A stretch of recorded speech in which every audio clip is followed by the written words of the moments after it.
2017 छात्र निर्वाचन होता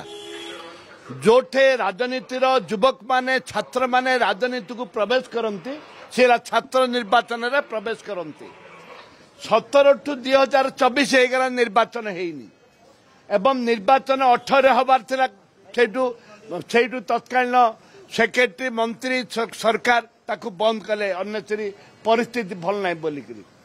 19-20 भी कले ना तापर कोविड आसला 2 वर्ष कले ना आवश्यक भी नथिला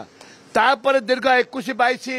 आपनकर 20-21 ए सब निर्वाचन समय तत्कालीन सेक्रेटरी तत्कालीन मंत्री ताकू उपेक्षित कले ताकू बाइकआउट कले कारण बिजु जनता दल हारी जीव बोली गोटे निष्पत्ति होता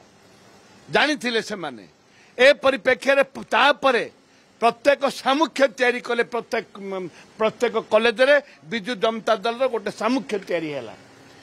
बीजेपी सरकार आसिला परे कहिले आमे निर्वाचन करिवु गला काली निर्वाचन करिवा पई मना करिचंती आपण देखिबे 2017 रे 18/8 रे 18/8 रे नोटिफिकेशन हेतिला निर्वाचन पई गोटे मास वर्तमान आज है 20 तारीख मात्र 2 दिन डेरी होती एबे भी जे सरकार उद्देश्य अच्छे निर्वाचन करने बीजेपी सरकार ताले निश्चित भाव करे आमे चाहूँ निर्वाचन हो छात्र समाज आज निर्वाचन चाहूँ एवं जदि ए सरकार बीजेपी सरकार जदि निर्वाचन करिवे नहीं ताले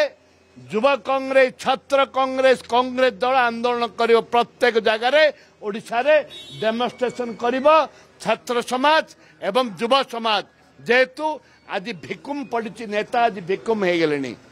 दलाल भर्ती हो गले छात्र नेता अभाव हो जाइए से दाबी कर कांग्रेस दल पुनर्बार छात्र संसद निर्वाचन हो नहले कांग्रेस दल राजरास्ता को ओह्लैब।